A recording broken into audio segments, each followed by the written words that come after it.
Yo, what's up mga tropa peeps? Magandang araw po sa inyong lahat at welcome po dito sa ating vlog. At ngayon po ang ating pong pag-uusapan ay patungkol po dito sa Maynila. Mahal kong Maynila,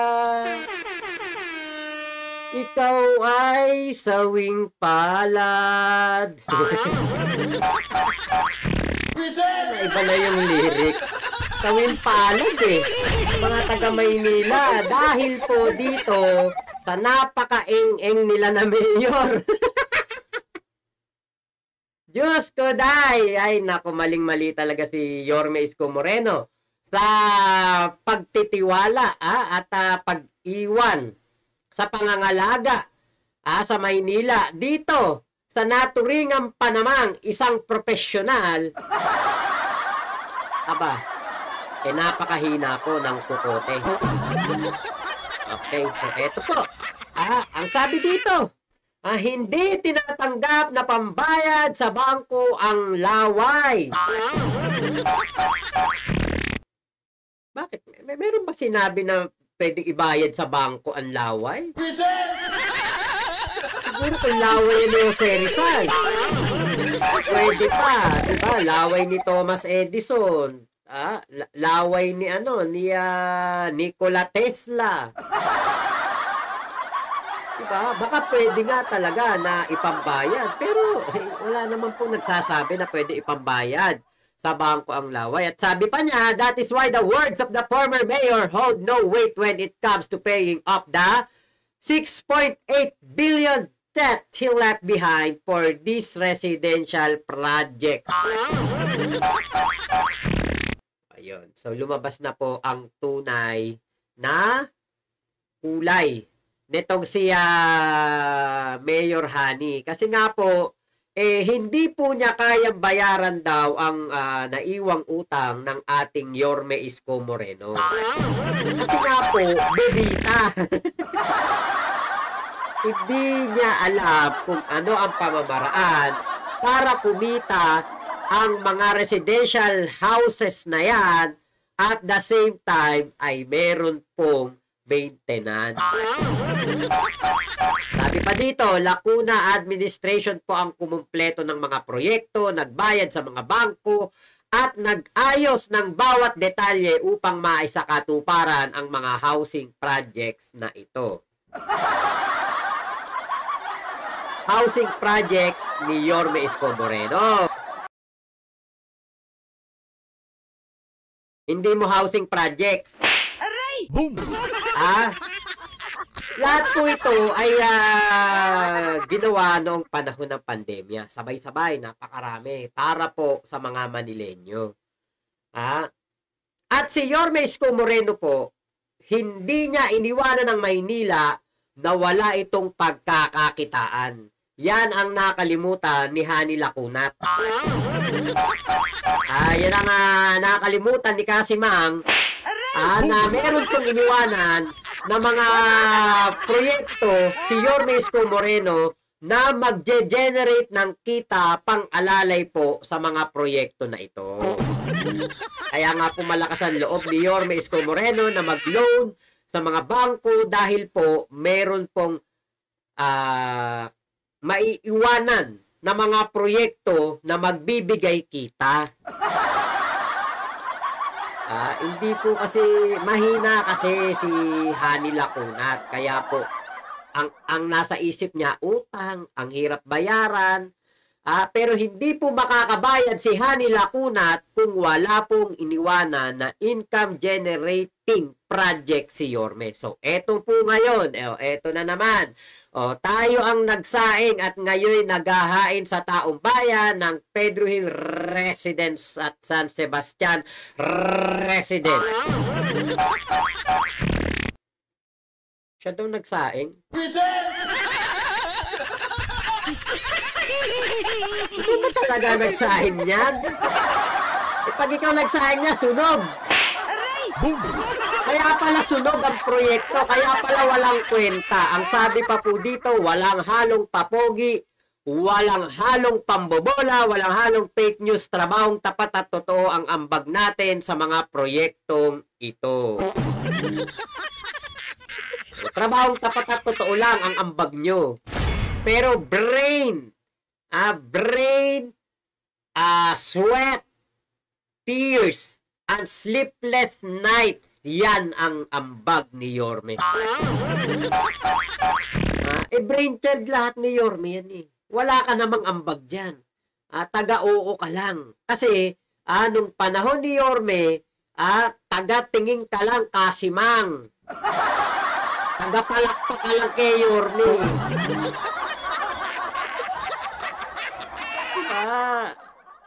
Napakatindi po ng ginawa nitong si Kasimang. Alam niyo kung ano ginawa? Ayan.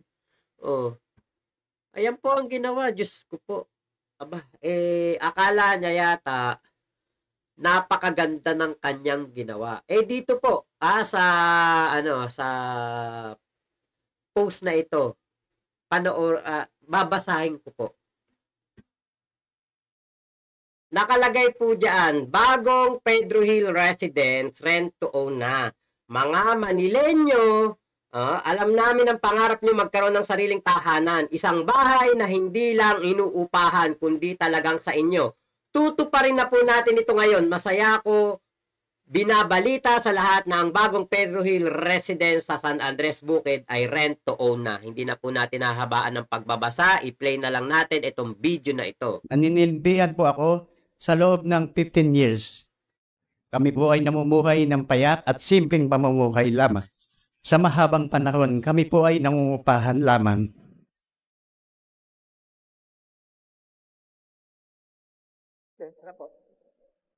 Pasensya na po sa inyo.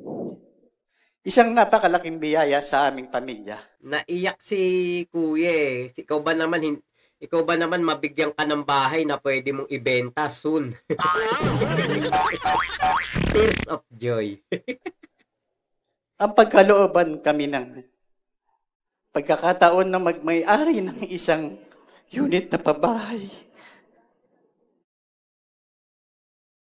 Yan po ay sinimulan nung panahon ng pandemya. Sinimula nung panahon ng pandemya. So, ibig sabihin, yan ay proyekto ni Yorme Isko Moreno.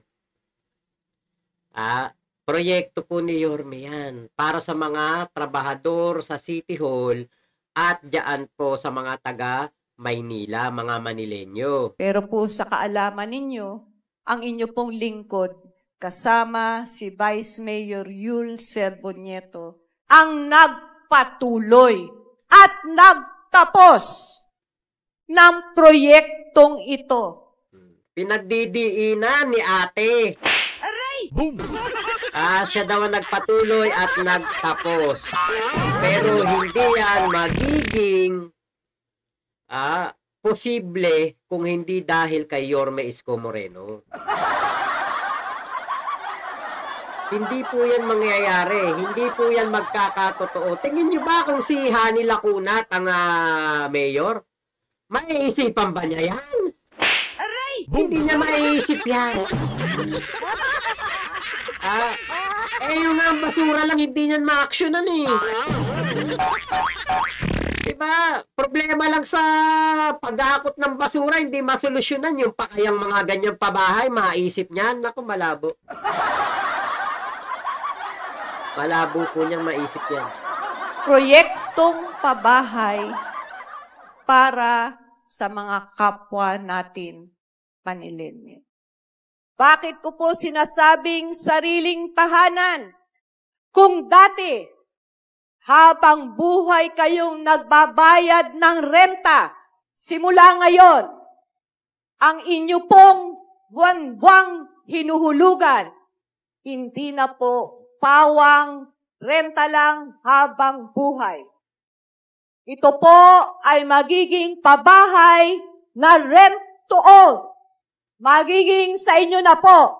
Pinagmamalaki niya yung rent to own no? Hindi niya alam, palpak yun.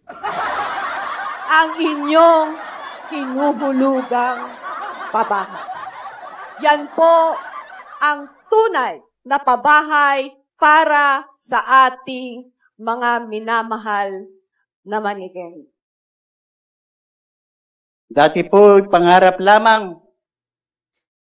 Pero ngayon, natupad na. Diba? Pinagmamalaki niya yan. Pinagmamalaki niya yung sa solusyon niya na sinasabing rent to own. Para daw po hindi habang buhay na umuupa. Palibasa, si Kasimang, hindi naman siya galing sa squatter. Hindi naman yata man lang to nakatungtong ng squatter. Baka nung naging mayor na lang o naging vice mayor na lang saka natungtong ng squatter. Pero si Yorme kasi lumaki sa squatter at alam niya. Sa squatter nga eh. 'Di ba? Ultimo yung squatter na lang. Squatter ka na nga lang, nagpapaupa pa ng kwarto. 'Di ba? Yung mga squatter, dahil sila ang nauna diyan, ipapaupa pa nila yung kwarto na squatter din. Kaya alam na ni Yorme yung kalakalan ng mga tumitira sa ganitong lugar, squatter. Ngayon, kapag dinala po ba sa mga pabahay, may iwasan ba ng isang tao na ibenta ang rights niya diyan? Hindi. Doon nga po sa amin, sa San Jose del Monte. Napakaraming pabahay doon. May titira. May titira. Titira nila, ilang taon. Kanila yun eh. Binigay sa kanila ng gobyerno. Alam niyo po ginagawa nila? Ibinibenta nila. Ibinibenta nila kasi nga po, natirhan na nila eh. Okay na sila. Baka pangit yung lugar, kaya ayaw na nila. Ganun po ang nangyayari. Marami pong nabibigyan ng pabahay, titirhan, pero after ng ilang taon, ibebenta, babalik na naman.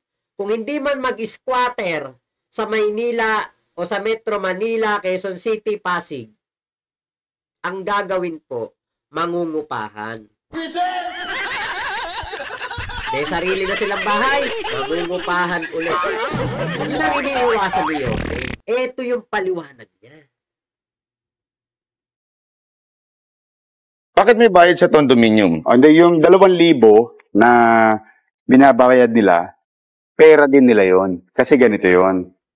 Ayaw ko kasi nilang Ewan ko lang kung bakit ganon si Kasimang. Noong ginagawa ito ni Yorme, pinaplano ito ni Yorme, si Kasimang tagapalakpak.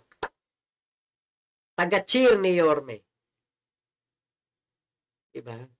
Pero, ngayon, after ng ilang taon, nang magdeklara na si Yorme kakandidatong mayor ulit ng Maynila, si Kasimang po, kontrang-kontra na kay Yorme. At parang maling-mali ang lahat ng ginawa ni Yorme noong siya ang mayor. Lalo na dito sa mga pabahay na ito. Ayun ang paliwanag ni Yorme, Bakit may bayad ang condominium? Yung binabayad po, pera din po nila yun, iniipon lang. At ayaw nilang maibenta yung unit. benta nila yung unit, no? Yung ginagawa ng iba. Oo. Kukunin, tas ibebenta. Oo, kasi gusto ko naman proteksyonan yung taxpayers' money. Okay. Tinaasan natin yung kalidad ng pamumuhay nila. Oh. So, ingatan na nila. Ngayon, yata ka ng 2 bulig. No? 2,000. Buwan-buwan. Halimbawa, isang araw, yumaman ka. Napag-aral mo anak mo, masenso kayo, ayaw mo na doon. Alam mo, after 10 years, so that's 2,000 times 12, 24, that's 240,000. Ang nabayad mo sa gobyerno. Isosoli ko pa siya. Ayun. Di ba? Ipon mo na ibalik sa'yo. Kapag ayaw mo nang tumira doon. Bakit? Masasabi mo ba na forever diyan ka titira? Masasabi mo ba forever diyan ka natitira sa condominium na yan?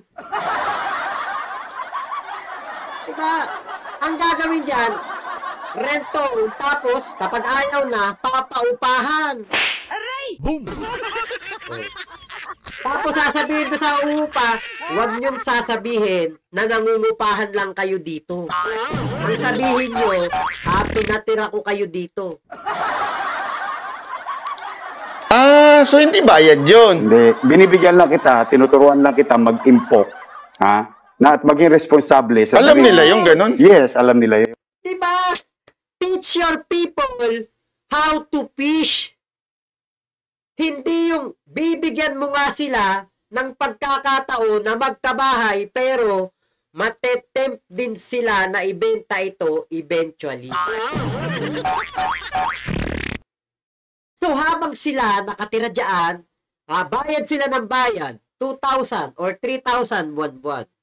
Mababa na yun para po sa kalidad ng fully furnished na pabahay na ito ni Yorme Isko Moreno. Napakababa na nung 2,000 or 3,000. Magkano upa sa kondo? Meron ako nakita parang 8,000, 1 year ang kontrata. Hindi siya fully furnished. Kapag fully furnished, 10,000 pataas. Mababa na yung upa na yun, 2,000 or 3,000. Pero yung inuupa mo, hanggat ikay nakatira doon, mapapasayo yun pag ayaw mo na. At habang yung pera naman na yun, nakaimpok sa bangko, diba? Yun ang kita ng pamahalaan ng Maynila. Sa Base Community, Condominium 1, but 2,000 pesos, magkano upa sa board, yung boarding house? Kahit mga 2,500, ganun. 2,500, sa squatter pa nga. Isang bulig eh. 2 bulig eh. Tapos yung mga nangungupahan, 7,000, 5,000. So they don't pay at all. Parang time deposit lang nila yun. Yes. Akin lang ang interest bilang gobyerno. So yung interest naman ito, noong mga pera nila na ito, ito naman ang gagamitin natin pang maintenance ng mga pabahay nila. Kasi isa sa pinakamahirap na ginagawa ng gobyerno is mag-maintain ng mga proyekto. Palpak ang, I've seen it. Pumapalpak talaga tayo bilang gobyerno pagdating na sa maintenance ng mga ginagawang building. Ayoko naman mababoy. Kawawa naman yung so yung 2,000 binabayad nila, papasok yung sa bangko, yung interest yun yung pang-maintenance. Yes. For example, i-invest natin yung pera nila. Gobyerno mag-i-invest. City government. Kanino mag-i-invest? ROP o Republic of the Philippines. Diba? Ngayon, Hanilakunat. Paano ngayon ang maintenance ng mga building na yan? Yan ang tanong. Saan mo kukunin ngayon ang maintenance ng mga building na yan? Dahil ang ginawa ni Hanilakunat, rent to own. Ngayon, itong mga pera na ibinabayad o ibabayad na mga titira dito sa pabahay na ito, ang mangyayari, yung pera nila ibabayad sa utang na pinampagawa dito. Paano ngayon yung maintenance niyan, Hanilakunat? Hindi ka nag-iisip. Saan mo kukunin? Hindi mo pwedeng bawasan yung pera na ibinabayad ng mga Manileño at ng mga taga City Hall na titira dyan dahil yon ay bayad nila mismo sa gobyerno para mapasa kanila yung bahay na yun. O di ibig sabihin, yung pera na yon hindi tutubo. Hindi ito magkakaroon ng income. Hindi lalaki yung pera. Yan ang utak ni Hanilakunat. Malayong-malayo kay Yorme Isko Moreno. So ngayon, nakikinikita na natin in the near future. Huwag nating sabihin na hindi nila ibebenta yan. Huwag nating sabihin na hindi nila iiwanan yan at hindi nila ipapasa sa iba yan. Hindi po simple. Malabo itong mangyari yan. Yung mga taga City Hall na nangungupahan. Darating ang panahon, maglolo niyan. Titira sa Camellia. Titira sa, ano ba yun? Mga sikat na diyan sa Cavite. O, sa Laguna, sa Batangas, mga pabahay na magaganda, diyan sila titira. Papaupahan nila yan. O ibebenta nila. Yun ang iniiwasan ni Yorme. Boom! Na hindi kayang arukin ng utak ng isang Hani Lacuna. So ngayon, sa halip na kumikita sana yung pera ng mga nagbabayad dyan sa mga pabahay na yan, ginawang rent to own ni si Mang. Ngayon, paano ngayon yung income generating scheme na ginawa ni Yorme? Habang nagbabayad sila, nasa bangko yung pera nila, tumutubo ng tumutubo, may pang-maintenance. Ngayon, ang mag-shoulder niyan, ang taong bayan ng Manila. Taong bayan ng Manileño, ang mag-shoulder niyang mga mga maintenance na yan. At sigurado ko pag nasira elevator niyan, malabo nang magawa hanggat si Simang ang mayor. Hanggat si Simang ang nakaupo diyan, yung mga drainage niya pag nagbarayan, hindi na magagawa. Bakit? Walang budget. Hindi alam kung saan kukunin. Bakit? Mahina ang utak. So, lamang po, maraming salamat sa pagsama nyo sa aking vlog na ito. Good luck sa mga taga San Pedro residence na yan at sa ano ba yung residence na yun? Pedro Hill pala yan. Pedro Hill residence. At yung isa pa kanina, ay nako, good luck po. Sana nga po talaga ay maging maayos ang inyong pagtira dyan. O yun, San Sebastian Residence. Pero wag kayong mag-alala, ilang buwan na lang naman si Simang dyan sa Maynila at papalitan na yan ni Yorme Isko Moreno, baka po ma-revert yung mga ginawang kabulastugan ni Simang at maging maayos po ang lahat ng inyong pananatili diyan po sa mga pabahay na yan. Napunta ako dyan sa mga pabahay ni Yorme, yung binondominium, tondominium, na video ko pa nga yan So, yun po. Maraming salamat po. Ingat po kayo. Nasan mang panig kayo ng mundo. Nasan mang panig kayo ng Maynila. Alam nyo na po yan. Pagdating ng Mayo, alam nyo na kung sino ang ibabalik nyo sa pagka-mayor ng Maynila. Hindi yung ginagago kayo, tinatarantado kayo, ginagawa kayo mga tanga at parang parang mga ginagawa kayong timawa nitong mayor nyo. So, yun lamang po. Bye-bye. Salamat. Mama chup chup. Love you. God bless us all, Pilipinas. God first.